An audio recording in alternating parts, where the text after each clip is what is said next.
Hi guys! Panibagong araw, panibagong hapon at panibagong buhay. At ngayon, may pupuntahan tayong isang lugar kung saan makakapagbalik tanaw tayo sa nakaraan. Ito yung kagandahan dito sa probinsya kasi tahimik, masarap yung hangin. Kaya tara, samahan niyo akong puntahan natin yung lugar na to. At sana mag-enjoy kayo sa adventure na to. Inantay ko talaga itong pagkakataon na to na bumalik dahil nung huli, gabi na nung pumunta ako dito kaya hindi ko talaga nakita yung buong paligid. Pero ngayon, finally, makikita ko na rin yung kabuuan ng lugar ni Papa doon sa looban. Guys, take note, lahat na nakikita nyo dyan, yung paligid na yan, yung nakapalibot ng mga palayan dyan, hindi yan sa amin. Sa kanila yan. Huwag tayong ambisyosa, hindi pa tayo mayaman. Lord, bigyan namin, manifesting, bigyan niyo po ako ng ganito na kalaking kalupaan at yaman. Teka lang naman. Kaya ngayon, excited na naman akong makita yung bagong safe haven namin dito sa lugar na to. Di na rin naman bago sa akin yung manirahan sa ganitong lugar dahil sa totoo lang, lumaki ako na malayo talaga ako sa kabihasnan. Pero yun nga, bago ka makarating doon sa lugar na yon, kailangan mo munang dumaan sa lugar na to na makitid na daanan, which is malapit siya or katabi siya ng irigasyon. At sa tingin ko, kaya naman to lakarin ng 5 minuto hanggang sa 10 minuto mula doon sa kalsada. At kung mapapansin nyo, walang kabahayan dito, di ba?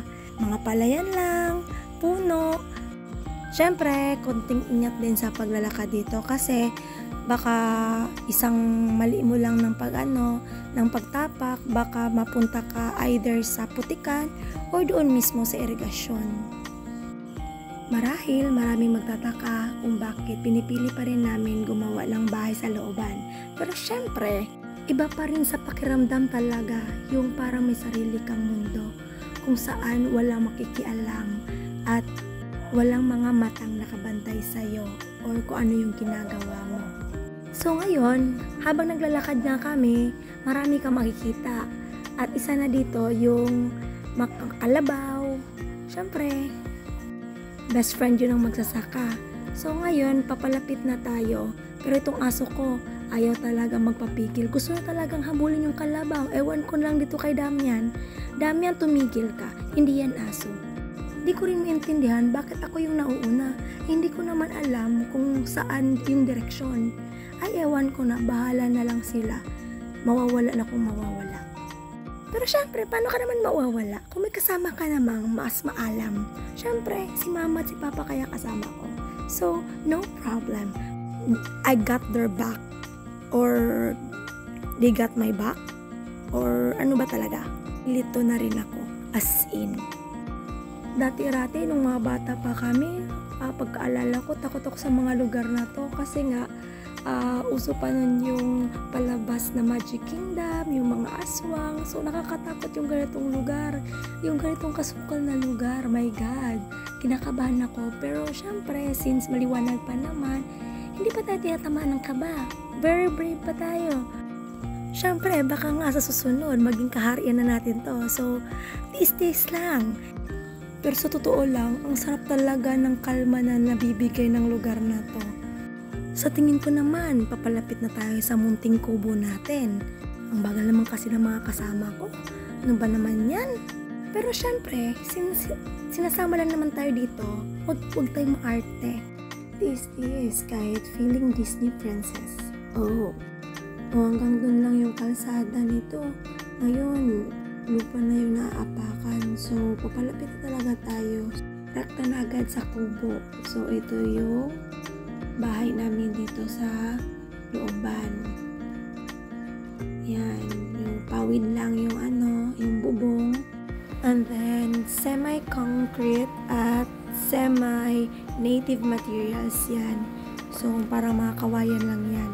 And then, yan yung palibot. May mga onting puno kasi yung iba pinutol na kasi hindi nga siya safe kung malapit sa bahay. So, ito naman yung mga materials na binaklas doon sa unang bahay namin. At ito naman yung kambingan namin dito. dito. So far, ito pa lang yung napunta dito, na uwi dito.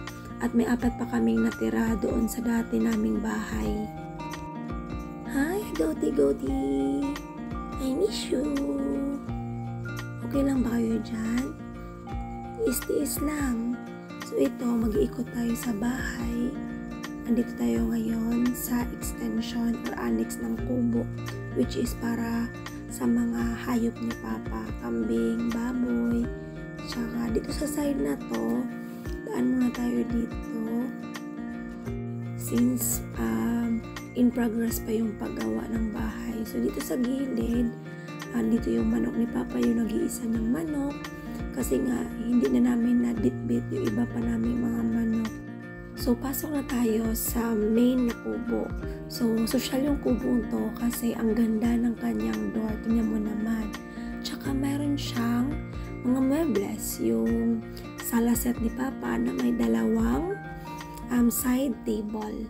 And then, ito namang dining table na to is para to sa bahay namin doon sa Palok. Pero dito lang muna siya kasi wala pa naman kaming kusina. Ang ganda niya, di ba?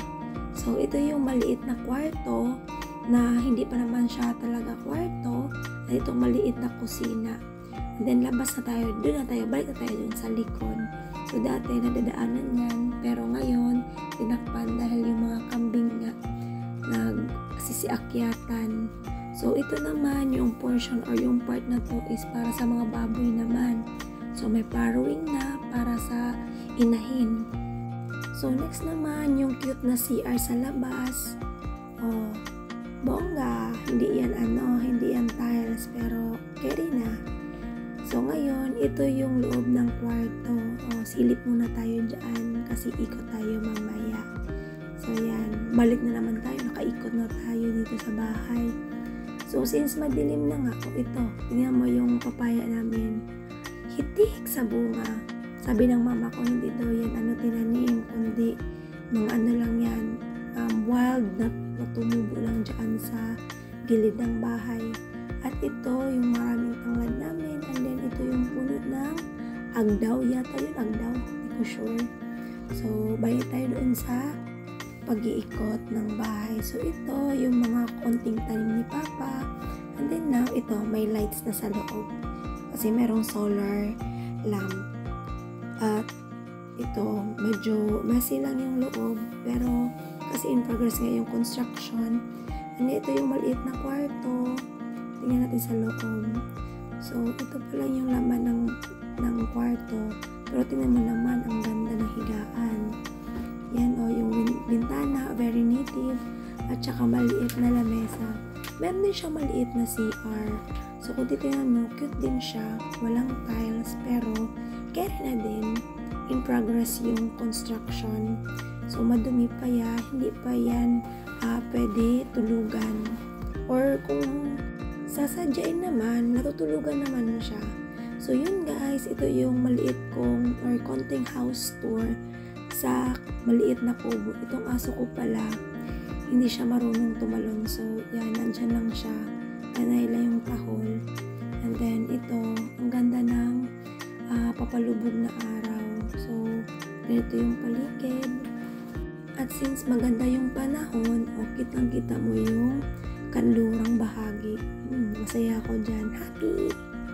And then, yan, tingnan natin yung papalubog. Actually, wala na yung araw. Nakalubog na pala. Pero, kahit takip-silim na, maliwanag pa rin kasi ganito dito sa sa lugar namin, maganda yung lugar. So tingnan mo yung meron na ring buwan, pero parang katapos pa lang ng new moon. So makikita mo yan, ang ganda ng lugar na to. Hindi nakakapangsisi. Minsan talaga masaya talaga manirahan sa ganitong klaseng lugar, pero hindi lahat ng tao gusto yung ganitong lugar.